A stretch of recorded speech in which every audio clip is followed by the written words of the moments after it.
નિશુળો ભવિસાર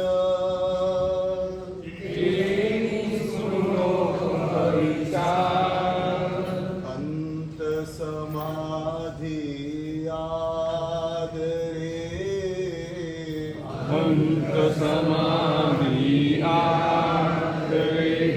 કસલક્ષણ ચિત્તધાર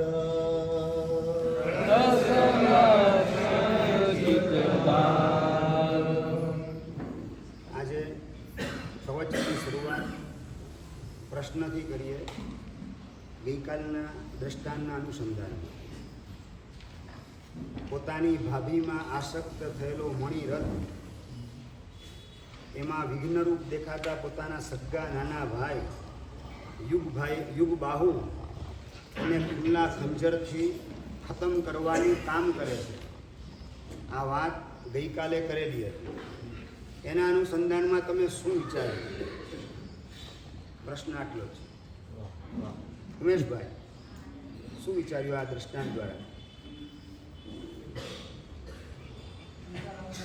રાહુલભાઈ, પોતાના સગ્ગા ભાઈને એને પતાવી દીધું. આ દ્રષ્ટાંત ગઈકાલે સમજી ગયા. એ અંગે શું વિચાર આપે કર્યો બધા એ જાણવા માંગુ.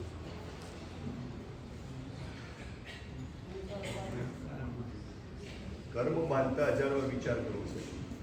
કર્મ બાંધતા હજારો વિચાર કરવો જોઈએ. ઓકે, પછી ચિરાગભાઈ? કામાન વ્યક્તિ પોતાની લાલસા માટે ગમે તે હદ સુધી પહોંચી શકે. બરાબર છે. કમલેશભાઈ, તમારું? નરેન્દ્રભાઈ? સંસાર અસાર છે. અસાર છે સાંભળીને હસવાનું નથી. આપણી મૂર્ખતા ઉપર રડવું આવવું જોઈએ કે અસારમાં જ આખી મારી જિંદગી હોમવાનું કામ કરી રહ્યું છે. એક મહત્વનો મુદ્દો બતાવેલો હતો કે જે આવા પાત્રો આપણે નબળા પાત્રોને સાંભળવાનું કામ, વાંચવાનું કામ કરીએ, આંખેથી જોવાનું પણ કામ વર્તમાનમાં કરતા હોઈએ, એ વખતે હું આવો હતો આ વિચાર સૌથી પહેલાં કરવાનો. નબળી વ્યક્તિનો નબળો પ્રસંગ જાણ્યા પછી અંદરમાં એના પ્રત્યે દ્વેષ, નફરત, ઘૃણા, તિરસ્કારનો પરિણામ ઊભો ન થાય અને સ્વદયા, આપણા આત્માની દયા આપણે સૌથી પહેલાં ચિંતવવાની છે. નબળું જાણીને, નબળું સાંભળીને, નબળું વાંચીને એના પ્રત્યે લગભગ અનાદિકાળના આપણા કુસંસ્કારના લીધે આવો હતો, આવા કામ કર્યા એણે, ધિક્કાર છે. આવા પ્રકારના અનેક અણગમાના પરિણામ આપણા મનમાં સહજ રીતે ઉઠતા હોય છે અને એ પરિણામ આપણા જ ભાવ આત્માની કતલ કરવાનું કામ કરે છે. આપણા ભાવ પ્રાણ એના દ્વારા ખતમ થાય, ખલાસ થાય, એવી ભૂલ આપણે કદાપી કરવી નથી. આ વાત પહેલાં સમજાવી ગયેલ છું તમને કે ભરત જે છે ચક્ર ફેંકવાનું કામ કર્યું. મેં પણ આવા કામ સગ્ગા ભાઈને પતાવવાના અનેક વખત ભૂતકાળમાં કરેલા હશે. એ બદલ મિચ્છામિ દુક્કડમ, એ બદલ મારી જાત એના પ્રત્યે ધિક્કાર વર્ષાવું છું, મારી જાતની નિંદા કરું છું. આ રીતે સ્વદુષ્કૃત ગરહા એની અંદર જોડાવા દ્વારા આપણે આપણા આત્માની શુદ્ધિ કરી લેવાની છે. કોઈ પણ આવેલી તક એ આપણા માટે નિષ્ફળ કે નકામી જવી ન જોઈએ. માટે તત્વાન સૂત્રની અંદર પૂજ્યપાદ ઉમા સ્વાતીજી મહારાજે વાત કરેલી છે, જગત કાય સ્વભાવ સંવેગ વૈરાગ્ય. જગતનો સ્વભાવ અને આપણી કાયાનો સ્વભાવ આપણા સંવેગને વધારવા માટે અને આપણા નિર્વેદ એટલે વૈરાગ્યને વધારવા માટે છે. જગતમાં બનતા કોઈ પણ સમાચાર, કોઈ પણ ઘટનાના સમાચાર તમારા પાસે આવે અને આપણો કાં સંવેગ વધવો જોઈએ, કાં નિર્વેદ વધવો જોઈએ. સંવેગ એટલે મોક્ષમાં જવા માટેની તાલાવેલી તલસાટ, એમાં ઉછાળો આવવો જોઈએ. અને કાં તો જ્યાં રહેલા છે ત્યાંના પ્રત્યેનો વૈરાગ્યનો ભાવ ભીતરમાં જાગૃત થવો જોઈએ કે આવા કામ મેં પણ અનંતી વાર કરેલા છે. એ બધા કામ કરવા બદલ રાગાંધ બની, મોહાંધ બની અને સગા ભાઈને પતાવવાના કામ મેં અનેક વાર ભૂતકાળમાં કરેલા છે. એ બધાનું મિચ્છામી દુક્કડમ. અને હવે આવી ભૂલ હું કદાપી નહીં કરું. આ રીતે આપણે આપણા વૈરાગ્યને મજબૂત કરીએ, આપણી શુદ્ધિ એને પ્રગટાવીએ. એ જ આ ઘટના સાંભળવાનું પ્રયોજન છે. એટલે પેલા જે વાત કરેલી બધું હવે જે સાંભળતા જાઓ એની અંદર આ વસ્તુને જોડતા રહેવાની. આપણે કેવા હતા એના તમામ પ્રકારના નમૂનાઓ આ દુનિયામાં વિદ્યમાન છે. આપણે કેવા હતા એના જ નમૂના આપણને જગતમાં જોવા મળે છે. અનંત કાળથી આપણે રખડપટ્ટી કરતા આવીએ છીએ. એટલે એમાં આવા પ્રકારના કોઈ કામ ન કરેલા હોય એવું શક્ય નથી. દરેકે દરેક પ્રકારના રોલ ભજવેલા છે. શાસ્ત્રકાર કહે છે કે માત્ર તીર્થંકરની પોસ્ટ, ગણધરની પોસ્ટ, 14 ગુરુવધરની પોસ્ટ, ઇન્દ્રની પોસ્ટ અથવા તો 5 અનુત્તર એની પોસ્ટ અથવા એકાવતારી એવા લોકાંતિક દેવ, આ બધી પોસ્ટ ઉપર આપણે ગોઠવાયેલા નથી. આ સિવાયની બધી પોસ્ટ ઉપર અનંતી વાર આપણે ગોઠવાઈ ચૂકેલા છીએ. અનંતા રોલ આપણે ભજવેલા છે. એ જગતમાં જે કંઈ પણ નબળું દેખાય, હું આવો હતો અને આવું કરવા બદલ મિચ્છામી દુક્કડમ, આવું કરવા બદલ મારી જાતને ધિક્કારું છું. અને હવે આવી ભૂલ હું કદાપી નહીં કરું. આવું કમિટમેન્ટ પરમાત્માને આપવાનું કામ કરીએ એટલે આપણો આત્મા મોક્ષ માર્ગે આગળ વધતો જાય. એ શું કરે છે ને એને શા માટે કર્યું એ બધામાં એનામાં ઊંડા ઉતરવાના બદલે આપણે આપણા અંદર ઊંડા ઉતરવાનો પ્રયત્ન કરવાનો છે. આપણે લગભગ શું છે બીજામાં ઊંડા ઉતરતા હોઈએ છીએ. એના કારણે જે મહત્વનું કામ સ્વ ભીતરમાં ઉતરવાનું ચૂકી જવાતું હોય છે. આપણે બીજાની પાછળ પડવું નથી, આપણે આપણી પાછળ જ પડવું છે. અને આપણી પાછળ આપણે પડશું તો જ આપણું ઠેકાણું પડવાની શક્યતા છે. એટલે જે દ્રષ્ટાંતો સાંભળવા મળે, વાંચવા મળે, ક્યાંક દિવસ દરમિયાન ક્યાંક તમને કશુંક જોવા મળે, એ નબળા દ્રષ્ટાંતો જુઓ ત્યારે હું કેવો હતો, કેવા મેં કામ કરેલા હતા, ધિક્કાર છે મારી જાતને. આ રીતે પોતાના દોષની નિંદા ગરહા કરવા દ્વારા આપણે આપણી શુદ્ધિ કરી લેવી છે. જગતમાં બનતી તમામ ઘટનાઓમાંથી આપણે આપણો આત્માનો બેનિફિટ લઈ અને મોક્ષ માર્ગે આગળ વધી જવું છે. એનામાં બહુ ઊંડા નથી ઉતરવું. આને આમ કેમ કર્યું, આમ કરાતું હશે, એને તો આમ પાઠ ભણાવી દેવો જોઈએ, તેમ કરવું જોઈએ, આને તો આવી સજા કરવી જોઈએ. આ બધામાં ઊંડા ઉતરવાના બદલે હું કેવો હતો, આવા બધા ધંધા મેં કર્યા, ધિક્કાર છે મારી જાતને. એટલે સામા જીવ પ્રત્યે લેશ માત્ર દ્વેષનો ભાવ જાગે નહીં. અને પ્રભુ એને સદબુદ્ધિ આપજો. પ્રભુ એના આત્માનું મંગલ હોજો, એનું કલ્યાણ હોજો. જીવતા કોક દેખાય, આડાવડા કામ કરનારા, એનું મંગલ થાવ, એની સદબુદ્ધિ પ્રાપ્ત થાવ, એના ઉપર ભગવાનની કરુણા, એના આત્માની શુદ્ધિ કરવાની અંદર જોડાવ. આ પ્રકારનો ભાવ એના પ્રત્યે કેળવીએ એટલે કરુણા ભાવના માધ્યમથી આપણા પરિણામ પણ કોમળ બનતા જાય. અને આપણા પરિણામને કોમળ બનાવીએ એટલે આપણું શુદ્ધિકરણનું કામ ફૂલ સ્પીડની અંદર આગળ વધતું જાય. એટલે આપણે જે મહત્વનું કામ આપણું પોતાનું કરવાનું છે એ ચૂકી જઈએ છીએ. એટલે બીજાને સાંભળવામાં એટલા તન્મય નથી થવાનું કે જેમાં સ્વલક્ષ ચૂકાઈ જાય. બીજાને સાંભળવામાં આવતી તન્મયતા, એકાકારતા એ લગભગ સ્વલક્ષ ચૂકાવી દે છે. એટલે આ બધું જાણીને મારે શું વિચારવાનું, આ બધું સાંભળી અને મારે શું કરવાનું, બસ એ સ્વ તરફ ઢળવા માટેનો પ્રયત્ન આપણે કરીએ તો સ્વનું શુદ્ધિકરણ બહુ ઝડપથી થવા માંડે. એટલે સૌથી પહેલો મુદ્દો આ મણિરથના સંબંધી. બીજો એક નાનકડો પ્રશ્ન ગઈકાલના અનુસંધાનમાં, ભાઈ ચપ્પલ જોરથી ફેંક્યો અને હાથમાં વાંચ્યું BA TA. આના અનુસંધાનમાં તમે શું વિચાર્યું?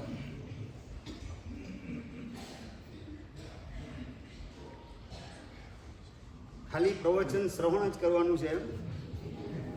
ખાલી સાંભળવા આવો છો કે સમજવું છે, મારે કંઈક પામવું છે, મારે કંઈક સુધરવું છે અને જે કંઈ પ્રયોગ મારા જીવનમાં કરવા જેવા હોય એ બધા પ્રયોગ કરવાની કળા શીખી અને બધાના પ્રયોગો મારા જીવનમાં કરવા છે આવું લક્ષ્ય રાખી અને આવશો તો ઠેકાણું પડી શકશે.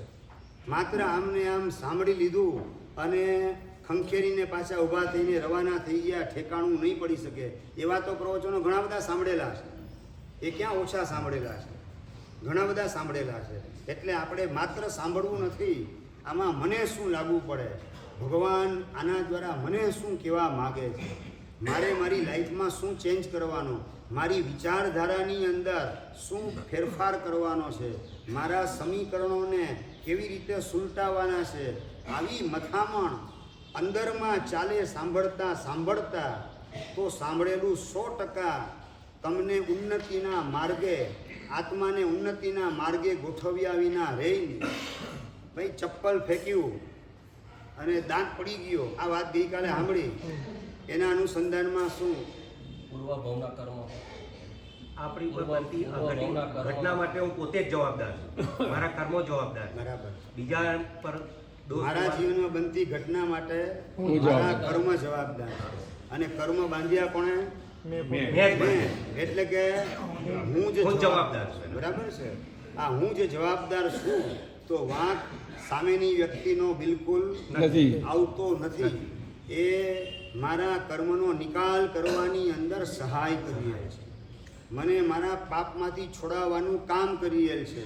માટે થેન્ક્સ એ લોટ, ધન્યવાદની લાગણી એના તરફ પહોંચાડું. અને નંબર 2, બાટાના શૂઝ એ મને હેરાન કરનાર નથી, પણ એ વ્યક્તિ એ મારવા માટેનો પ્લાન બનાવે છે.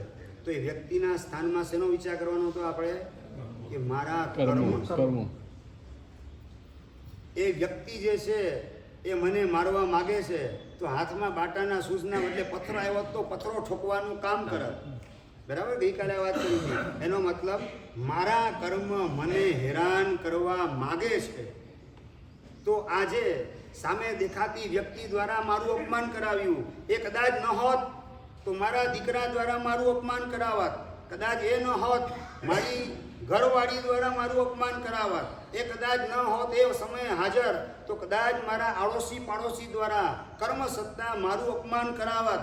વ્યક્તિ બદલાઈ રાખે છે, નિમિત્ત બદલાઈ રાખે છે, પણ એના બેકિંગમાં ગોઠવાયેલા મારા કર્મો જ્યાં સુધી બદલાય નહીં ત્યાં સુધી મારે હિસાબ કોઈ પણ રીતે ચૂકવવો પડશે, નિશ્ચિત છે. એટલે વાંક નિમિત્તનો નથી. નિમિત્ત દેખાય છે એ અલગ અલગ કોઈ પણ હોઈ શકે. હેરાન કરવા જ્યારે માગે છે આપણા કર્મ આપણને, ત્યારે કોઈને પણ નિમિત્ત બનાવી અને આપણને હેરાન કરી શકે તેમ છે. માટે વ્યક્તિનો વાંક બિલકુલ નથી. સામે દેખાતા નિમિત્તો એ જવાબદાર નથી મારા દુઃખમાં, મારા કર્મ જવાબદાર છે. અને મારા કર્મ એ પણ પાછું બાંધનાર તો હું પોતે છું. માટે વાંક એક માત્ર મારો છે, બીજાનો નહીં. આ રીતે સ્વસન્મુખ દ્રષ્ટિ જેટલી આપણે કેળવતા જઈએ તેમ તેમ હવે બંધ સમય ચિત્ત ચેતીએ ઉદયે સો સંતાપ. બાંધતી વખતે મેં સાવધાની રાખી હોત તો આવો પ્રતિકૂળ ઉદય, આવો અણગમતો ઉદય મારા જીવનમાં ગોઠવાત નહીં. ગઈ ગુજરી ભૂલી જઈએ, નવી ગીરી નવો દાવ. હવે તે નવા શૂટિંગની અંદર મારે ધ્યાન રાખવું છે. હવે મારે મારું શૂટિંગ નવું ચાલે છે, એમાં કોઈ પણ જાતના નબળા પ્રતિભાવ અંદરમાં ન ઉઠે એની પૂરેપૂરી તકેદારી રાખવી છે. બસ આટલી આપણે દ્રષ્ટિ ભીતરમાં કેળવીએ, આ બોધપાઠ એ દ્રષ્ટાંતના માધ્યમથી સ્વીકારી લઈએ તો આપણું ડેવલપમેન્ટ બહુ ઝડપથી થવા માંડે. પ્રસંગો તો સંસારમાં ડગલે ને પગલે નબળા પ્રસંગો, પ્રતિકૂળ પ્રસંગો, અણગમતા પ્રસંગો બનતા જ હોય છે. પણ એના દ્વારા આપણે આપણું કામ જે કરવાનું છે નથી કરતા, એ આપણો ગુનો છે. એટલે એક સમીકરણ હૃદયની વેદિકા ઉપર લખી લેવા જેવું છે.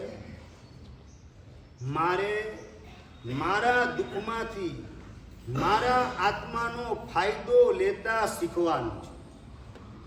ફરીથી મારે બધા સાથે બોલીએ. મારે મારા દુઃખ મારે મારા દુઃખમાંથી મારા આત્માનો ફાયદો લેતા શીખવાનું છે.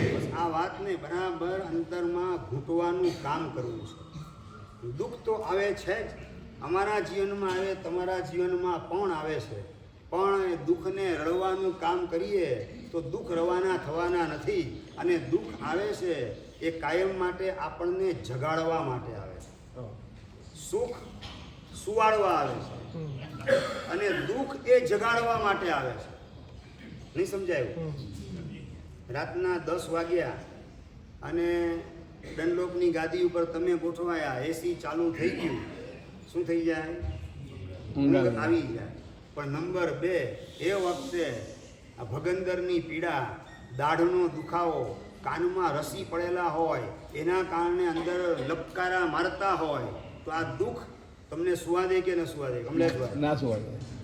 એટલે દુઃખ જગાડવા માટે આવે છે, જગાડવા માટે. સુખ એ સુવાડવા માટે આવે છે. પણ જાગવાનું એટલે ખાલી આંખ ખુલી રાખીને જાગીએ એમ નહીં, આર્ત ધ્યાન કરે રાખીએ જાગીને, એ જાગવાની વાત નથી. પણ જાગવાનું એનો મતલબ મારી જ ભૂલનો આ હિસાબ મારે સમભાવે ચૂકવવાનો. આવી સમજણ એ વખતે આપણે ટકાવીએ તો આપણા દુઃખમાંથી આપણા આત્માનો ફાયદો આપણે લીધેલો કહેવાશે. આ દુઃખ મને જગાડવા માટે આવે છે, એટલે મારી આંખ ઉઘાડવા આવે છે. આંતરિક ચક્ષુ એ અંદરના ખોલવા માટે આવે છે. એક નવું વિઝન આપણામાં ડેવલપ કરવા માટે આ ઘટના બનેલી છે. મેં કોકને કાનની અંદર કીડા પડે એવા કડવા શબ્દ સંભળાવેલા હશે, એના કારણે આ કાનમાં રસી પડેલા છે અને આમ સબાકા બોલે છે, અત્યંત વેદના થાય છે. જે કોઈ પણ જીવને એવા કડવા શબ્દ મેં સંભળાવેલા હોય, એને દુઃખ પહોંચાડેલું હોય, ઓ અરિયંત મિચ્છામી દુક્કડમ, એ ભૂલની હું માફી માગું છું. એ મારી ભૂલ બદલ મારી જાતનો હું ધિક્કાર અને તિરસ્કાર કરું છું. લાખો વાર મારી એ જાત બીજાને કડવા શબ્દ સંભળાવનાર એને હું ધિક્કારું છું. આવો ભાવ અરિયંતની સાક્ષીએ એ વખત આપણે કરીએ તો શાસ્ત્રકાર કહે છે, એક કાનનો દુખાવો, કાનમાં રસી થવાના કારણે ઊભી થતી પીડા, અંદરમાં થતા લપકારાઓ, એ માત્ર એક દુઃખના કે એક દર્દના નહીં, એ સિવાય દાઢનો દુખાવો, માથાનો દુખાવો, પેટનો દુખાવો, કમરનો દુખાવો, ઘૂંટણનો દુખાવો, આવા ઢગલા બંધ દુખાવો ભવિષ્યમાં લાવે તેવા પ્રકારના પાપ કર્મો, એની પણ નિર્જરા એ વખતે થઈ જાય. એક દુઃખને ક્ષમતા ભાવે સમજણપૂર્વક આપણે સહન કરવાનું કામ કરીએ તો બીજા 10 દુઃખ, બીજા 50 દુઃખને, 100 દુઃખને પેદા કરનારા પાપ કર્મ એ અંદરમાંથી ખરી પડશે. તમારી દુનિયામાં 1+1 ફ્રી એની સ્કીમ ચાલતી હોય છે. અહીંયા 1+100 ફ્રી, 1000 કર્મનો મફતમાં છુટકારો. એક દુઃખ સમજણપૂર્વક ક્ષમતા ભાવે આપણે ભોગવી લઈએ તો બીજા 25, 50, 100, 200 દુઃખને પેદા કરનારા પાપ કર્મ આપમેળે ખરી પડશે. નરેન્દ્રભાઈ, એની વેદના ભોગવાની ખરી? નહીં, બિલકુલ નહીં. એની વેદના ભોગવવી ન પડે અને પ્રદેશ ઉદયથી એ બાકીના કર્મો ખરી પડે એવા પ્રકારની કળા જીન શાસનને પ્રાપ્ત કરીને આપણે આત્મસાત કરવાની છે. જીન શાસને આવા પ્રકારની કળા આપણને બતાવેલી છે, આપણને શીખડાવેલી છે. આપણે નથી શીખ્યા એ આપણો ગુનો છે, એ આપણો અપરાધ છે. પણ આવી કળા જીન શાસને આપણને શીખડાવેલી છે. બસ તો આ કળાને શીખી મારા દુઃખમાંથી મારા આત્માનો ફાયદો લેતા મારે શીખવું છે. એના માટે જ મારી જીન શાસનમાં એન્ટ્રી થયેલી છે. એક દુઃખ એના દ્વારા 100 દુઃખમાંથી છુટકારો થઈ જાય આવી સ્કીમ દુનિયામાં બીજે ક્યાંય જોવા મળે નહીં. એકમાત્ર જીન શાસનમાં આવી અદ્ભુત સ્કીમ બતાવેલી છે. બસ એ સ્કીમને શીખી એનું ઇમ્પ્લિમેન્ટ કરી અને એનો પ્રયોગ કરી એનો મેક્સિમમ બેનિફિટ વધુમાં વધુ મહત્તમ ફાયદો આ જ ભવની અંદર મારે મેળવવો છે. એટલે આ પ્રવચન એને તમારે પ્રયોગમાં કન્વર્ટ કરવાનું છે. પ્રવચન જો માત્ર પ્રવચન રૂપે રહેશે તો એમાં ફાયદો માત્ર મને થશે, તમને નહીં થાય. પ્રવચન માત્ર પ્રવચન રૂપે રાખશો, પ્રભુ આપની કૃપાથી જે કંઈ આપે મને પહોંચાડ્યું એ ગમતાનો કરીએ ગુલાલ, એ સૌ આપણા વાલા જીવો એના સુધી હું પહોંચાડવાનું કામ કરું છું. આપની ભાવના મુજબ મારું કર્તવ્ય હું અદા કરું છું. અને નંબર 2, હું જે કંઈ બોલું છું એ માત્ર મારું પાક્કું કરવા બોલું છું, તમને સંભળાવવા માટે નહીં. મારું પાક્કું થાય એ માટે બોલું છું. એટલે લાભ મને 100% છે, પણ તમે પ્રયોગમાં ઉતારવાનું કામ નહીં કરો. પ્રવચનને પ્રયોગ સુધી લાવવાનું, લંબાવવાનું, પહોંચાડવાનું કામ નહીં કરો તો તમારા આત્માને ફાયદો થઈ શકશે નહીં. એટલે આપણે માત્ર પ્રવચન નહીં, પ્રવચનને પ્રયોગમાં કન્વર્ટ કરવું છે. દિવસમાં બનતી અનેક ઘટનાઓ, એની અંદર પ્રવચનનો કયો પદાર્થ લાગુ કરી શકાય, કયો પદાર્થ ફિટ કરી શકાય, કયા પદાર્થને પ્રયોગમાં લાવી શકું તેમ છું, આનું મંથન અને ચિંતન જેમ જેમ કરતા જાઓ તેમ તેમ પ્રવચન એ તમારી ભીતરમાં આવતું છે. પહેલાં એ વાત કરેલી હતી, તમે પ્રવચનમાં આવો એના દ્વારા તમને જેટલો લાભ એના કરતાં અનેક ગણો વધારે લાભ પ્રવચન એ તમારામાં આવે એનાથી અનેક ગણો લાભ છે. અને તમારામાં પ્રવચન આવેલું ક્યારે કહેવાશે? પ્રયોગ કરશો ત્યારે. પ્રયોગ ક્યારે થશે? એના ઉપર ચિંતન અને મનન થશે ત્યારે. એક ભાગશાળી ગઈકાલે આવેલા હતા કે સાહેબ સ્વાધ્યાય વર્ષોથી કરું છું, જોઈએ તેવું પરિણમન થતું નથી. વર્ષોથી સામાયિક કરું છું, વર્ષોથી અનેક મહાપુરુષોના આધ્યાત્મિક પુસ્તકો વગેરેનું વાંચન કરું છું, પણ પરિણમન જેવા પ્રકારનું જોઈએ તેવા પ્રકારનું થતું નથી. અને એ ભાગશાળીને મેં વાત કરી કે વાંચન તમે ઘણું કર્યું છે, હવે છે ને રેશિયો તમારો થોડો ચેન્જ કરો. અને ભાગશાળી પૂછે સાહેબ શું ચેન્જ કરું? બીજું 5 મિનિટ તમે વાંચન કરો અને 10 મિનિટ એના ઉપર ચિંતન કરો, અને 15 મિનિટ એનું તમે ધ્યાન કરો. આ રેશિયો બરાબર જો ગોઠવશો તો ભીતરમાં પરિણમન બહુ ઝડપથી થવા માંડશે.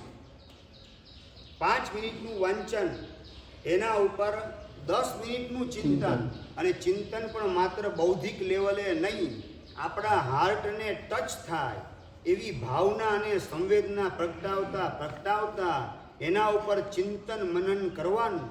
અને એ ચિંતન મનન 10 મિનિટ કર્યા પછી ધ્યાન એટલે એની એકાગ્રતા. એ વિચાર જે છે, દાખલા તરીકે મણિરથનું દ્રષ્ટાંત, પોતાની સગી ભાભી એના ઉપર નજર બગડી અને ભાઈનું ખૂન કરવા સુધી પહોંચી ગયો. એનાથી બોધપાઠ એટલો લઈ શકાય કે રાગ ક્યાંય કરવા જેવો નથી. રાગ કરવા જેવો નથી. બાકી સગા ભાઈનું ખૂન કરવા સુધી અને ભાભી સાથેના વ્યભિચાર સુધીના પાપ સુધી પહોંચાડવાનું કામ, ખેંચવાનું, તાણી જવાનું કામ કરાવે. આવા પાપ મારે કરવા નથી, માટે રાગ કરવા જેવો નથી. રાગ કરવા જેવો નથી, રાગ કરવા જેવો નથી. બસ આ ધ્રુવ વાક્ય અંદરમાં ઘૂંટાતું જાય અને જે દ્રષ્ટાંતો સાંભળેલા હોય એ યાદ આવે, એની સાથે જોડતા જઈએ કે રાગ કરવા જેવો નથી. કારણ કે રાગે તો તીર્થંકર નામ કર્મ બાંધનારા જીવ એને પણ સ્મશાન ઘાટ સુધી પહોંચાડવાનું કામ સીતાનું અપહરણ કરવા દ્વારા કરાવ્યું. રાવણ તીર્થંકર નામ કર્મ બાંધવાનું કામ કરે એવી પરાકાષ્ઠાની પ્રભુ ભક્તિ, અને છતાં એવા ઉચ્ચ આત્માને પણ ભાન ભૂલાવે. 1008 વિદ્યાના મહાસાધક એવા રાવણને ભાન ભૂલાવાનું કામ પેલા રાગે કર્યું. અને રાગના જ કારણે પરસ્ત્રીનું અપહરણ, અને એના કારણે પોતાના આખા કુળનો સત્યાનાશ નીકળી જાય અને પોતાને પણ હોમાઈ જવું પડે યુદ્ધના મેદાનની અંદર. આવી ભૂમિકાએ તાણીને ગોઠવવાનું કામ પેલા રાગે કરેલું છે. માટે રાગ ક્યાંય કરવા જેવો નથી.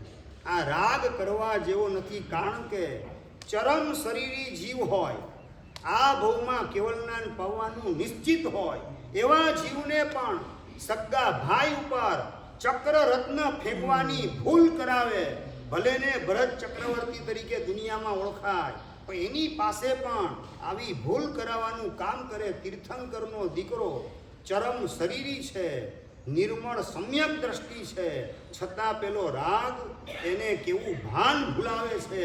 માટે રાગ ક્યારેય પણ કરવા જેવો નથી. આ રાગ કરવા જેવો નથી. આ વાક્યને અંદરમાં ઘૂંટતા રહીએ. જેમ જેમ એ વાક્ય ઘૂંટાતું જાય, એમાં આપણે તન્મય થતા જઈએ, એકાગ્ર થતા જઈએ, તેમ તેમ એની અસરો આપણા સબકોન્શિયસ માઇન્ડની અંદર ફેલાતી જાય છે. તેમ તેમ રાગ કરવા જેવો નથી. એ ધ્રુવ વાક્ય આપણા હૃદયની વેદિકામાં શિલાલેખની જેમ કોતરાતું જાય. રાગ કરવા જેવો નથી, કારણ કે આ જ રાગ એણે પોતાના સગા દીકરાને સળગાવવાનું કામ ચૂર્ણી માતાના માધ્યમથી કરાવ્યું. ચક્રવર્તી પોતાનો દીકરો થવાનો છે અને પોતે ચરમ શરીરી છે. ચૂર્ણી પોતે કેવલનાન પામનારી, એને પણ કેવું ભાન ભૂલાવી સગા દીકરાને બાળી નાખવાનું પાપ, સળગાવવાનું પાપ માત્ર એક વજીરની અંદર આસક્ત થયેલી છે. વિધવા થયા પછી, રાજમાતા બનવાનું સૌભાગ્ય પ્રાપ્ત કર્યા પછી વજીરની અંદર આડા સંબંધો બંધાઈ ગયા, એમાં આસક્ત થઈ ગઈ. એના કારણે દીકરાને પતાવવા સુધીના પરિણામ ચરમ શરીરી આત્માની અંદર પણ પેલો આંધળો રાગ આવા કામ કરાવે છે. માટે રાગ ક્યાંય કરવા જેવો નથી. આપણે જેને રાગ કરવા જેવો નથી એને ભીતરમાં હાઇલાઇટ કરતા જઈએ. ચૂરણીએ કરેલું કામ એ હાંસિયામાં ગોઠવાયેલું હોય, એને સળગાવવાનું કામ એ હાંસિયામાં હોય, પણ આવા કામ કરાવનાર કોણ છે? બસ એના ઉપર આપણે આપણી દ્રષ્ટિને કેન્દ્રિત કરવાનું કામ કરીએ. આવી સિંહ જેવી દ્રષ્ટિ આપણે કેળવવાની આવશ્યકતા છે. આવે છે મિગારીઓ મિગમ પપ્પ ઉપદેશમાલા ગ્રંથની અંદર ધર્મદાસ ગણી મહારાજ સાહેબ વાત કરેલા છે કે પુત્રો હોય એના તરફ કોઈ પથ્થરો નાખે અને સિંહ તરફ કોઈ પથ્થરોની કાંકરી ફેંકવાનું કરે, કાંકરી ચાળો કરવાનું કામ કરે.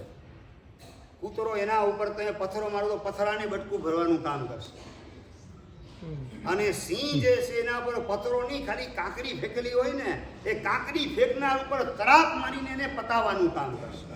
વાંક કાંકરીનો નથી, કાંકરી જેના હાથમાં ગોઠવાયેલી હતી એનો વાંક છે, એને હું પતાવી દઉં. બસ આ દ્રષ્ટિ આપણે કેળવીએ. અત્યારે કર્મનો ઉદય થયો અને દુઃખ આપનાર વ્યક્તિ એટલે કાંકરાના સ્થાનમાં છે, એના બેકિંગમાં ગોઠવાયેલા મારા પાપ કર્મ છે. એણે મને દગો આપ્યો, એણે મને બદનામ કરવાનું કામ કરેલ છે, એ તો કાંકરી છે. કાંકરી ચાળો કરનાર ભીતરમાં ગોઠવાયેલ મારા પાપ કર્મ છે, એને મારે પતાવી દેવા છે. આવી સિંહ જેવી દ્રષ્ટિ આપણે અંદરમાં કેળવીએ. આપણે ચૂંટણીને જોઈએ ત્યારે પણ એ હાય હાય દીકરાને મારી નાખો, કેવી આ માં છે, આવું તે કરાતું હશે. તો હાઈલાઇટ કોને કરી આપણે? એ ચૂંટણી માતાને હાઈલાઇટ કરી તો દ્વેષ એના ઉપર જાગૃત થશે અને એમાં આપણે બગાડશું. શાસ્ત્રના દ્રષ્ટાંત વાંચીને પણ આપણે આપણું બગાડવાનું કામ કરવામાં ગોઠવાઈ જશું. જો આપણી પાસે વિઝન ભીતરમાં સારી રીતે ડેવલપ નહીં થયેલું હોય તો. એટલે આપણે ચૂંટણીને હાઈલાઇટ નથી કરવાની, પણ સગા દીકરાને પતાવવા સુધીનું આવું કામ એની પાસે કોણે કરાવ્યું?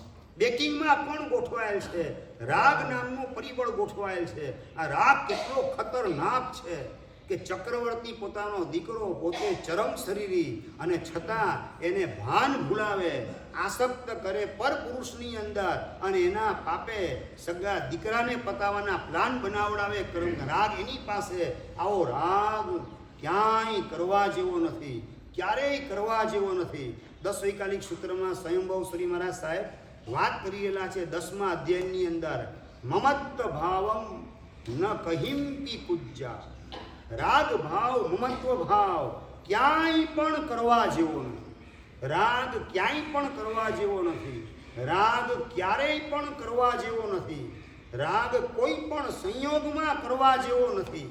સંયોગ ભલે ખાવાના ફાફાને સાંસા હોય, પણ આ સંપત્તિનો રાગ એણે શું કરાવ્યું? પોતાના સગા દીકરાને ક્ષણિક મહારાજનો કિલ્લો બંધાતો નથી. 32 લક્ષણો પુરુષ એનું બલિદાન આપવામાં આવે તો આ કિલ્લો બાંધી શકાય એવી રાજ જ્યોતિષીએ કરેલી આગાહી, અને એના કારણે કોઈ પોતાનો 32 લક્ષણો દીકરો આપો એની સામે રાજા સોનું જોખીને તમને આપશે.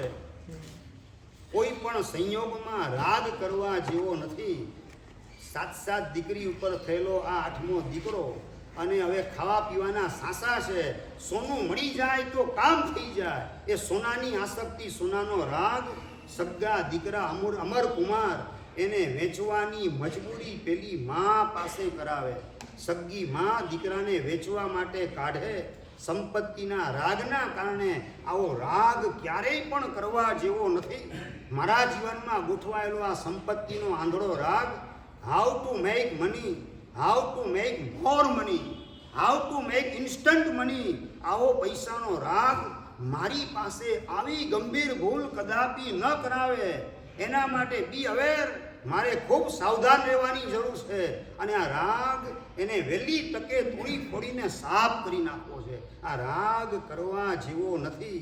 આ રાગ ક્યાંય પણ કરવા જેવો નથી. આ વાતને અંદરમાં સતત ઘૂંટે રાખીએ તો સેંકડો વખત આવો ઘૂંટાયેલો વિચાર એ તમને ધ્યાનની ભૂમિકાની અંદર ટ્રાન્સફર કરવાનું કામ કરે, અને એ જ ધ્યાનની અંદર ગોઠવાયા પછી રાગ કરવા જેવો નથી એ વાક્ય, ધ્રુવ વાક્ય એ આપણા સબકોન્શિયસ માઇન્ડમાં પ્રવેશ કરી ને રાગના નિમિત્ત જ્યારે આવે ત્યારે આપણને એલર્ટ કરવાનું કામ કરે, ત્યારે આપણને સાવધાન બનાવશે.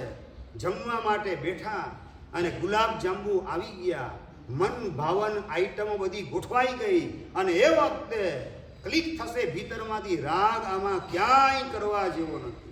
જો આમાં રાગ કરવા ગયો અને આયુષ્ય જો એ વખતે બંધાઈ ગયું તો ભૂંડના ભવનું રિઝર્વેશન થતા વાર લાગશે નહીં. અને એ મીઠાઈની આસક્તિ એ વિષ્ટાને પણ ગમાડવાનું કામ આવતા ભવની અંદર મને કરાવશે. આ રાગના આટલા બિહામણા પરિણામ, રાગના આટલી અને વિકૃત પરિણામ મારે ભવિષ્યમાં ભોગવવા પડે એવી ભૂમિકા અત્યારે મારે ઊભી થવા દેવી નથી. રાગ ક્યાંય કરવા જેવો નથી. મીઠાઈ વાપરું છું એ મારી લાચારી છે, મજબૂરી છે. આ એના પ્રત્યેનો રાગ કરવા જેવો નથી. આ શરીરને ભાડું આપવું પડે છે. આ ભાડાના મકાનમાં રહેલો છું. કર્મ સત્તાએ આ મકાન ભાડાનું મને આપેલું છે, લીઝ ઉપર, ઓનરશીપ ઉપર નહીં. લીઝ ઉપર કે ઓનરશીપ ઉપર? અત્યારે સરકાર પણ છે ને 99 વર્ષના પટ્ટા ઉપર જમીન આપતી હોય છે. એમાં 80 વર્ષ કે 85 વર્ષ કે 70 વર્ષ માટે આ લીઝ ઉપર આ મકાન આપણને શરીરરૂપી મકાન વાપરવા માટે કર્મ સત્તાએ આપ્યું છે, અને નિયમિત રીતે એનું ભાડું ભરવું પડે. જો ભાડું ન ભરવું તો કર્મ સત્તા પછી મારી યારે વાંકી હાલે છે. એટલે આ ભાડું ભરું છું, મારી મજબૂરી છે. મારા ઘરનું ઘર ક્યારે બનાવીશ? મારા ઘરનું ઘર, આપણું ઘર કેવું ભરતભાઈ? આપણું ઘરનું ઘર સિદ્ધ શિલાની અંદર આપણે આપણા જ શુદ્ધ આત્માની અંદર સદા માટે સ્થિર થઈ જઈએ એવું શુદ્ધ ચૈતન્ય પ્રવાહ શાશ્વત કાળ સુધી ચાલે એવું મારું ઘરનું ઘર ક્યારે બનાવીશ? કેટલાય સિદ્ધ ભગવંતોએ ઘરનું ઘર બનાવી લીધું. એવું મારું ઘરનું ઘર હું ક્યારે બનાવીશ? આ ભાડાના ઘરમાં ક્યાં સુધી રહેવાનું? અને રોજ ભાડું ભરવાનું. ઓલું ભાડું તો મહિને ભરવાનું. આ તો રોજ એ પાછું એક ટાઈમ નહીં, 2 ટાઈમ નહીં, 3 ટાઈમ. આ આપણને મજબૂરી તરીકે લાગવું જોઈએ. આ મારી મજબૂરી એ તન ટાઈમ ભાડું ભરવાનું, અને એ પૂતગલના ડૂચા ભરવાના, અને એમાં સુખની ભ્રાંતિ એને ઘૂંટવાની. આવી મૂર્ખામી ક્યાં સુધી હું કરે રાખીશ? આ બધાનો અંત ક્યારે આવશે? આ બધું ક્યારે અટકશે? આ જ માર્ગે દોટ અનાદિકાળની ચાલુ છે. ક્યારે અટકવાનું? ક્યારે અટકાશે? આ બધું ક્યારે છૂટશે? પેલા ઘાંચીના બળદની જેમ સવારથી સાંજ ગોળ ગોળ ગોળ ફરે રાખે. માની લે કે મેં 25-30 કિલોમીટરની મુસાફરી કરી લીધી છે અને આંખે બાંધેલા ડાબડા ખસેડવામાં આવે, ખ્યાલ આવે કે બંદા ઠેરના ઠેર છે. ઘાંચીનો બળદ સવારથી સાંજ સુધી ગોળ ગોળ ગોળ ફરે, એનો એન્ડિંગ પોઈન્ટ કયો ધનેશભાઈ? એનો એન્ડિંગ પોઈન્ટ મેહુલભાઈ કયો આવે? રાહુલભાઈ, એનો એન્ડિંગ પોઈન્ટ ભાઈ કહો. સવારથી સાંજ સુધી ફરે રાખે છે. કેતનભાઈ, એનો એન્ડિંગ પોઈન્ટ ક્યાંય દેખાતો નથી. તમે કહો છો, હું કહું છું કે એનો એન્ડિંગ પોઈન્ટ છે. જ્યાં પોતે ઊભો રહે એ એનો એન્ડિંગ પોઈન્ટ. જ્યારે ધારે મારે અટકી જવું છે એ એનો એન્ડિંગ પોઈન્ટ. સમજ્યા? તમારા સંસારનો અંત ક્યારે? ખ્યાલ આવી ગયો? તમે પાછા છે ને ઘાંચીના બળદમાં ખોવાઈ જાઓ. તમારે ભીતરમાં તમારા માટે વિચારવાનું છે કે ઘાંચીના બળદની જેમ ઘર, ઓફિસ, બજાર, ઉઘરાણી, માલનો ઓર્ડર લેવાનો, માલ સપ્લાય કરવાનો, પાછું જમવા માટે ઘરે આવવાનું, પાછું બપોરે થોડા પથારીમાં પડવાનું, ઓલી ભેંસ પાણીમાં પડે ને એવી રીતે પાછું ઉઠાડે કોક, પાછું ઉઠવાનું, પાછું દુકાને, પાછું ઘરે, પાછો ચોવિયા કે રાત્રિ ભોજન, પાછું ટીવી અને પાછું પથારીમાં પડવાનું. આ ઘાંચીના બળદની જેમ ગોળ ગોળ ગોળ ગોળ ફરે રાખવાનું. આનો એન્ડિંગ પોઈન્ટ ક્યારે આવશે? આનો વિચાર મનમાં કેટલો આવે? સવારથી સાંજ, ગઈકાલ, પરમ દિવસ, એની આગલો દિવસ, બધું આખું સવારથી સાંજ સુધીનો શેડ્યુલ તમારો ચેક કરો. આજ કે બીજું કંઈ રૂટીન લાઈફ જ ચાલે છે. એટલે કે ઘાંચીના બળદની જેમ ગોળ ગોળ હું પોતે ફરીએલો છું. ઓલા બળદનો એન્ડિંગ પોઈન્ટ ઊભો રહી જાય, એનો એન્ડિંગ પોઈન્ટ. આપણો એન્ડિંગ પોઈન્ટ ક્યારે? આપણે ઊભા રહીએ એ આપણો એન્ડિંગ પોઈન્ટ. આપણને જો બરાબર ખ્યાલ આવી જાય. ઓલો વકીલ હતો, એ ઘાંચી પાસે તેલ લેવા માટે આવ્યો ને બળદ ગોળ ગોળ ગોળ ફરતો હતો. અને એ વખતે વકીલ જે છે પૂછે છે ઘાંચીને કે આ બળદ ગોળ ગોળ ફરે છે બહાર, તું તો અંદર છે, તને કઈ રીતે ખબર પડે કે બળદ ફરે છે કે ઊભો રહી ગયો? એટલે ઓલો ઘાંચી વાત કરે કે વકીલ સાહેબ એટલે છે ને ગળે મેં ઘંટડી બાંધી દીધી છે. ઘંટડી બાંધી દીધી છે કે ઊભો રહી જાય ને તરત મને ખબર પડી જાય. ઊભો રહી તરત જ હું હાકોટો મારતો બહાર આવું એટલે સમજી જાય માલિક મને જુએ છે. એવું 5-10 વાર થાય એટલે ઓટોમેટિક સમજી માઇન્ડ સેટ કરી લે કે માલિક મને જોવાનું કામ કરી રહ્યો છે. ઊભો રહીશ તો લાકડી પડશે એટલે ચાલતો જ રહું, એટલે ચાલે એટલે ઓટોમેટિક ઘંટડીનો અવાજ આવે. ઊભો રહી જાય એટલે ઓટોમેટિક મને ખ્યાલ આવી જાય ઘંટડીનો અવાજ બંધ થઈ ગયો. અંદરથી તરત બહાર આવીને હાકોટો મારું, લાકડી એક ઠોકું. અને પેલો વકીલ વાત કરે છે, પણ એવું ન બને કે એ ઊભો જ હોય ને ઊભા ઊભા ડોક હલાવે રાખે.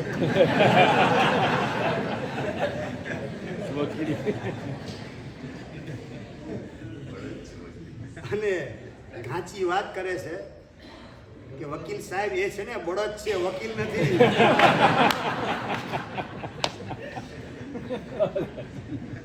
સાચું બોલો, તમને બળદ બનતા આવડે કે વકીલ બનતા આવડે? એમ પૂછું. સંસારનું આ સતત સર્કલ સવારથી સાંજ ચાલુ છે. એ ઘાંચીના બળદની જેમ ગોળ ગોળ ફરતા હો, માત્ર આપણે ઊભા હોય અને ડોક હલાવતા હોઈએ એવી સ્થિતિ ખરી કે નહીં? સમ્યક દ્રષ્ટિ જીવની આવી સ્થિતિ હોય. સમ્યક દ્રષ્ટિ સંસારમાં ઉભેલો હોય, એને દોડવામાં રસ ન હોય, સંસારને ચલાવવામાં રસ સમ્યક દ્રષ્ટિને આત્માને હોતો નથી. એને તો માત્ર પોતાના કર્મના નિકાલમાં રસ છે. પત્ની, પુત્ર, પરિવાર આ બધા મારા લેણદારો છે. આ બધાનું દેવું જલ્દી ચૂકતે થઈ જાય અને હું આત્મકલ્યાણના માર્ગે નીકળી પડું. ક્યારે થઈ સાચો રે સંત, ક્યારે થશે મારા ભવનો રે અંત? આ જ ભાવના એના અંતરમાં સતત ઘૂંટાતી હોય. માત્ર કર્મનો બોજ હળવો કરવા પૂરતું એનું સંસારમાં અવસ્થાન હોય છે. સંસારમાં દોડધામ કરવામાં એને રસ બિલકુલ નથી હોતો. માટે જ કહે છે શાસ્ત્રકાર કે સમ્યક દ્રષ્ટિ જીવડો કરે કુટુંબ પ્રતિપાળ, અંતરથી ન્યારો રહે, જીમાં ધાવ ખેલાવત બાળ.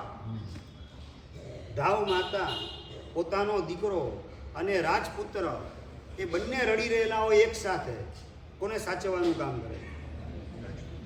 રાજપુત્રને સાચવે, નોકરી કરે છે રાજમહેલની અંદર, એનો જીવ ક્યાં હોય?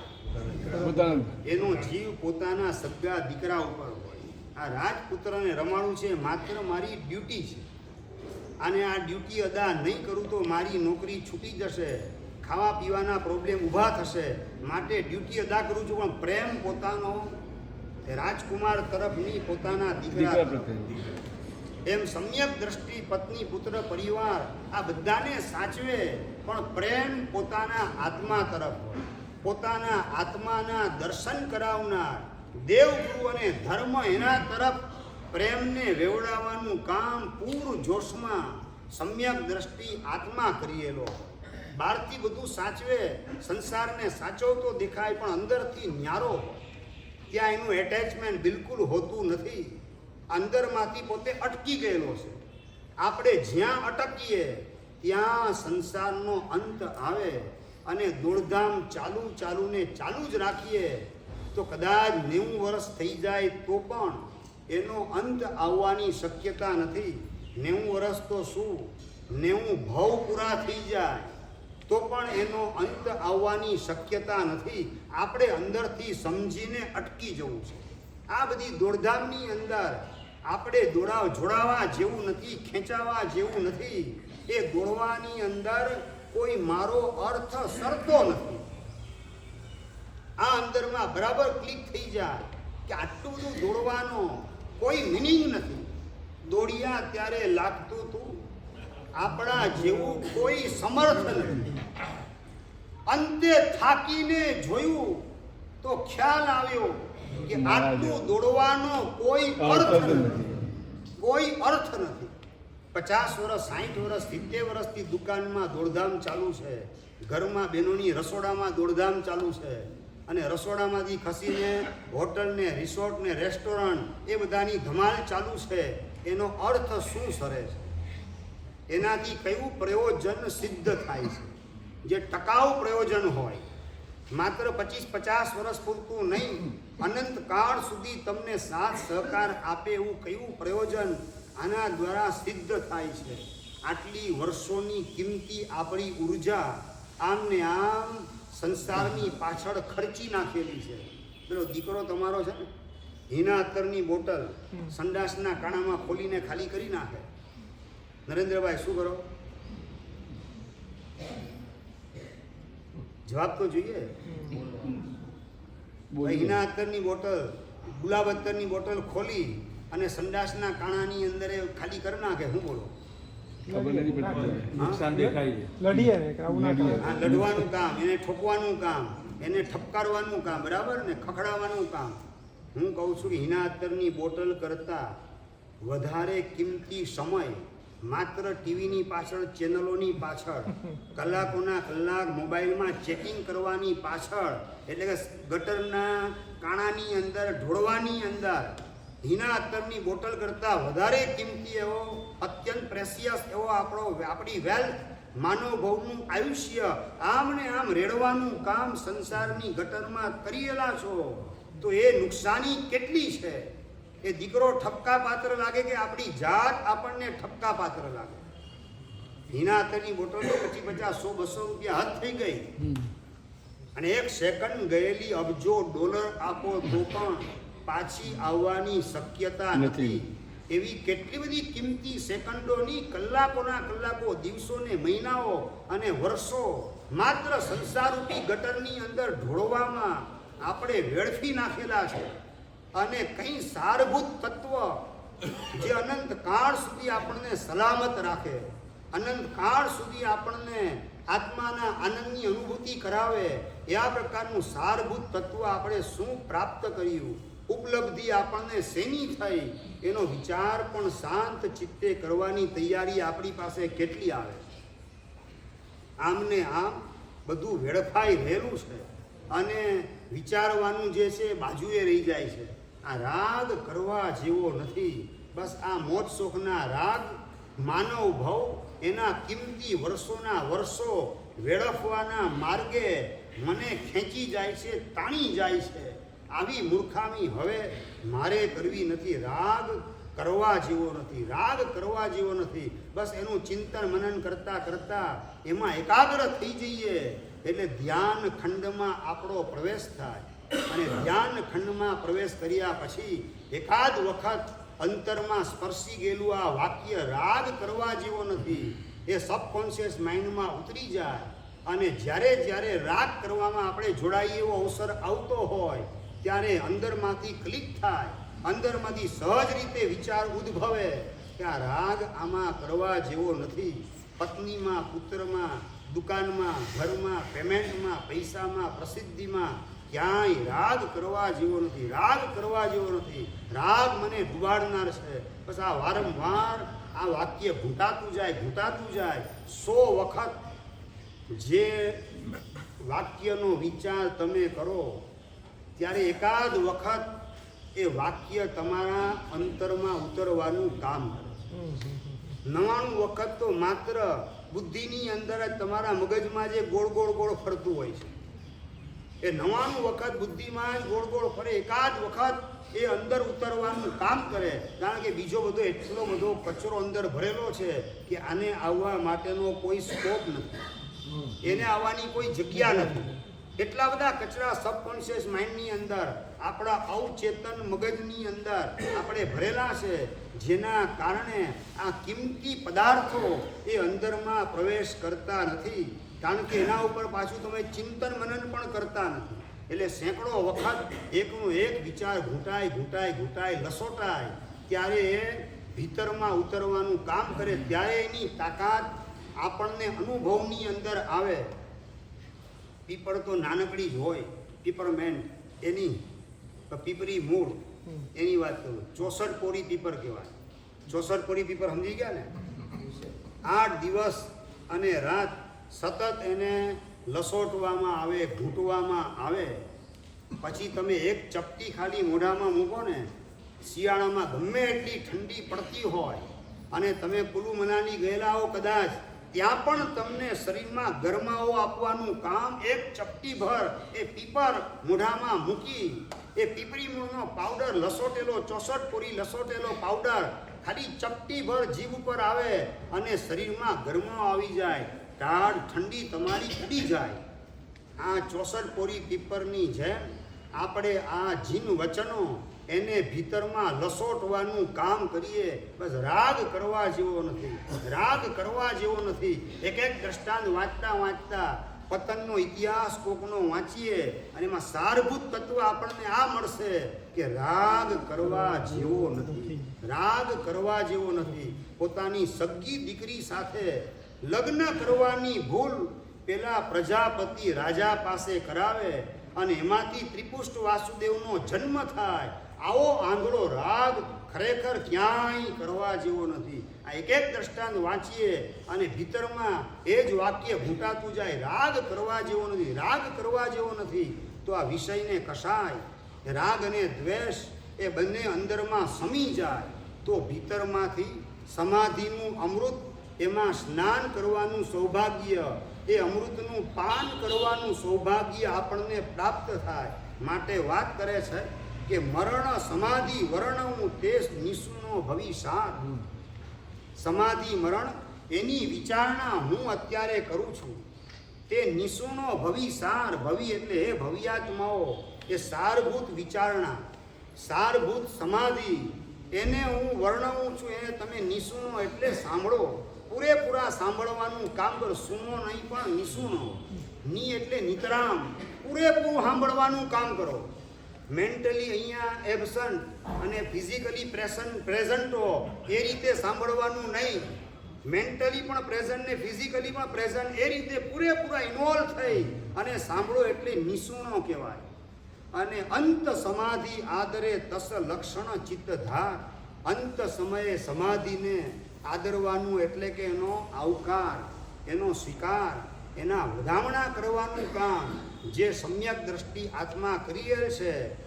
તસ લક્ષણ ચિત્તધાર, એના લક્ષણ કેવા પ્રકારના હોય, એના કેવા સિમ્ટમ્સ હોય, એ હું તમને બતાવું છું. ચિત્ત ધાર, આપણે આપણા ચિત્તની અંદર એને ધારવાનું કામ, એને સમજીને પકડવાનું કામ કરીએ અને એવા સિમ્ટમ્સ આપણામાં પણ પ્રગટ થાય એ માટે આપણે પણ પ્રયાસ ભીતરમાં કરવાનો છે. આવું ઇન્ડિકેટ કરવામાં આવે છે આ 9મી ગાથાના માધ્યમથી. મરણ સમાધિ એટલે ઘણાને એવું હોય છે અંત સમયની સમાધિ છે ને, એટલે આ છેલ્લા સમયે કરવાનું છે. અત્યારે તો આની હવે જફામાં ક્યાં ઉતરવું? આની અંદર આપણે બહુ લાંબા પોળા થવાની શું જરૂર છે? અંત સમયની વાત છે સમાધિની. પણ એ બધા જીવોએ બહુ ગંભીરતાથી ધ્યાનમાં રાખવાનું છે કે સમાધિ મરણ એને જ પ્રાપ્ત થઈ શકે. સમાધિ મરણ એને જ પ્રાપ્ત થઈ શકે કે જેણે જીવન સમાધિ ટકાવવાનું કામ કરેલું. જીવન સમાધિને સળગાવવાની ભૂલ કરનાર એને અંત સમયે સમાધિ મરણ મળી જાય એ વાતમાં કોઈ માલ નથી. એટલે સમાધિ મરણ આપણે મેળવવું છે એના માટે વધારે ધ્યાન ક્યાં આપવાનું છે? જીવન સમાધિ ટકાવવા ઉપર. આખું જીવન આપણે સમાધિ ટકાવીએ તો અંત સમયે સમાધિ મરણ મળવાની શક્યતા છે. સ્કૂલની અંદર છોકરો જાય અને આવે, ન ભણવામાં ધ્યાન આપે, ઘરે આવ્યા પછી ન હોમવર્કમાં ધ્યાન આપે અને આખો દિવસ ટીવી જોતો હોય ને માં વાત કરે, બેટા પરીક્ષા આવશે પછી તું નપાસ થઈશ. મમ્મી પરીક્ષાને તો હજી 11 મહિનાની વાર છે, હજી 10 મહિનાની વાર છે, હજી 6 મહિનાની વાર છે, હજી 1 મહિનાની વાર છે. મમ્મી અત્યારે ટીવી જોવા દે, 1 મહિનાની હજી તો વાર છે, એટલી સી ઉતાવળ છે. 11 ને 11.5 મહિના TV, video channel, hotel, club, cinema, theatre, restaurant ને રિસોર્ટ, આ બધાની અંદર રખડપટ્ટી કરનારો દીકરો હજી તો ઘણી વાર છે, ઘણી વાર છે. અને પરીક્ષાને હવે 4 દિવસની વાર હોય અને ચોપડી ખોલીને બેસે, શું રિઝલ્ટ આવે એ મારે તમને જણાવવાની જરૂરત નથી. આખું વર્ષ મહેનત કરેલી હોય તો જ પરીક્ષાની અંદર રિઝલ્ટ સારું મેળવી શકે. અત્યારનો સમય તમારો મહેનત કરવાનો સમય છે. ભલે 11 મહિનાની વાર હોય પરીક્ષાને, પણ પહેલેથી મહેનત કરનાર હોય તો પરીક્ષાની અંદર પહેલો નંબર આવવાની સંભાવના વધતી જાય છે. આખું જીવન સમાધિ ટકાવવાનો પુરુષાર્થ જેણે કરેલો છે, સંયોગ ગમે તેવા આવે, મારે મારી સમાધિ એને જરાય પણ વિચલિત થવા દેવી નથી. મારી સમાધિના કિલ્લાની એક પણ કાંકરી ખરવા દેવી નથી. આવા પ્રકારનો સંકલ્પ જીવનભર જેણે ટકાવેલો છે. જીવનભર માટે સમાધિને ડગમગાવી દેવા પ્રસંગની વચ્ચે પણ અંદરથી પ્રમાણિકપણે પુરુષાર્થ કરીને સમાધિને ટકાવેલી છે. તો આ જીવનભર ટકાવેલી સમાધિ અવશ્ય સમાધિ મરણ એની ભેટ આપ્યા વિના રહેશે નહીં. જેણે આખું વર્ષ તૈયારી કરેલી હોય ને અને પરીક્ષા હોલની અંદર પ્રવેશ કરવાનો આવે અને આખું વર્ષ રખડેલો હોય અને પરીક્ષા ખંડમાં પ્રવેશ કરે, એના પગની ચાલમાં આમ કંઈક ફરક પડે કે ન પડે?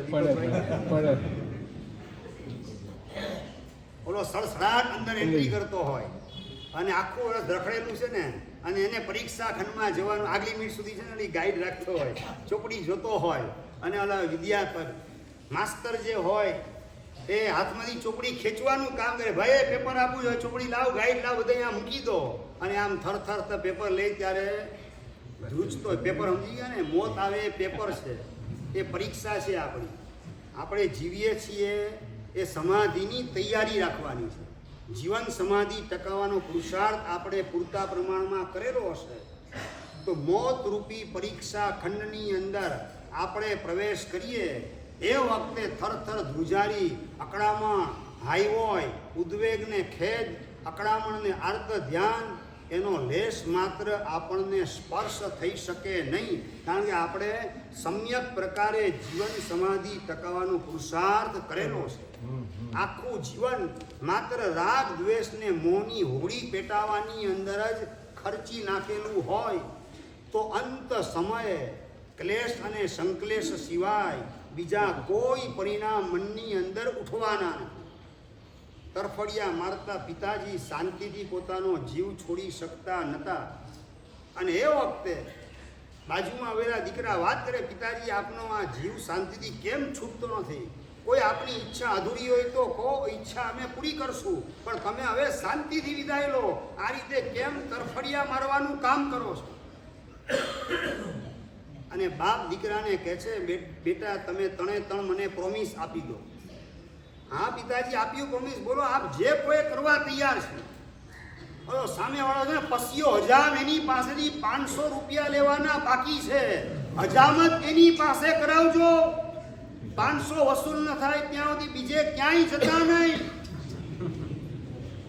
આખી જિંદગી પૈસો પૈસો પૈસો ઘૂંટેલો, અંત સમયે જ પૈસાની આગ, પૈસાની તૃષ્ણાની આગની અંદર આપણને જ હોમવાનું કામ કરશે.